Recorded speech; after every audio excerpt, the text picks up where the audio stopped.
Hi, my name is Matt Larson. I'm here with Gearspace at the DiGiCo booth at NAMM 2024. We want to show you the new DiGiCo flagship 852. Now, to understand the system, let's take a look at the back of it to see what's under the hood. Come on to the back side. When we look at the back of the Quantum 852, you'll notice we actually have two dual redundant convection cooled power supplies, so there's no fans on those. Then we also have the A engine and the B engine, so you've got complete redundancy. Now this desk has a ton of channels of inputs and outputs, so we're going to have 8 MADI ports that can be run as individual MADIs, or I could use them as redundant backup streams. It has 2 DiGiCo multi-channel interface card slots. We have the OptiCore loop number 1, which is I can have 14 racks and 5 surfaces here, plus console-to-console busing. On top of that, I could add a second optical loop for another 14 racks onto the loop. In addition, it's got a built-in network switch, USB ports and display ports. Now you'll notice this says AOIP. This will allow me to actually have a Waves card in here, or I could put the Dante card for the new Foria audio system that will actually allow me to plug the Foria audio server right into here. Now when we look at the center section, you'll notice that these are blue versus what the Quantum 7 would have. These are the 32-bit input cards and output cards. So you've got 4 in, 4 out, 4 channels of AES in and out, times 3. Now up here what we have is 16 GPI GPO, but we got the second universe of another 16, so you could use this as a backup redundancy or just a separate another 32 or 16 channels of in and out. You also have MIDI in, out, and through, SMPTE in and out, because a lot of people are running off a time code, and then we also now have the 2 digital video inputs and outputs. Let's go take a look at the front of the system, all right? Come on over here. All right, so here we're at the front of the Quantum 852. You'll notice that we actually have these large 21-inch screens. There's 3 of them. This one is turned 90 degrees. Looks a little bit different on size-wise when you look at it, but it really is the same 21-inch screen. Up on top, we have 3 21-inch screens as well, and you'll notice right here, here and here, those can actually be customized screens.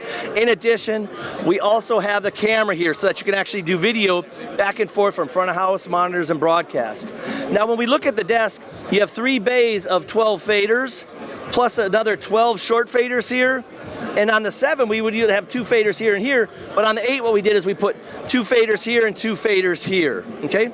Now in addition, you'll notice that you've got your detail strip on the left and the right, but we also have it in the center, so I can actually come into here on any channel strip and also adjust any parameter that I want to across the entire desk.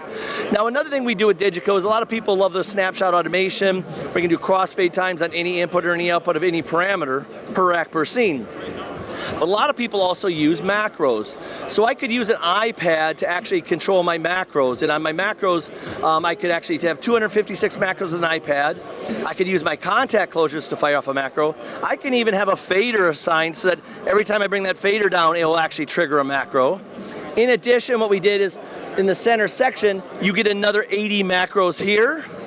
What we also gave you is, on every single channel strip, you have an ABCD macro, so you've got 4 macros here with a touch control here, but we also gave you physical A and B buttons right here on the channel strip. So these could be assigned to anything. This could be maybe I want to just have my talk back to the downstage singers or upstage band members, so it's very easy and quickly to assign anything. In addition, when we look at a physical channel strip here, we have these 4 encoders. We have a thing called macroders. What this allows me to do is to map anything I want to these encoders and these switches. So it could be like my mic pre, my digital trim, my drive, and my bias for my digitube. And that could be all the way across the desk, or each channel strip could be totally unique. Now, the big thing with Quantum is it has all the SD features, has all of the mustard features, and the spice rack and the chili rack, all those things that you expect with the Quantum, but you just get a higher channel count. So it's 384 inputs, 192 aux sends with a 64 by 64 matrix. It is shipping. Technically, the final software release will be in March. It's actually real. It's not a vaporware. And you'll also notice that these are all touch screens right here, so I can quickly solo or select any channel. In addition, right over here, these screens are actual touch screens that can be customizable as well. So it's packed with a lot of features, everything you'd expect from DiGiCo. You got to check it out. It's the Quantum 852. Thanks a lot for stopping by the booth at NAMM 2024. Take care.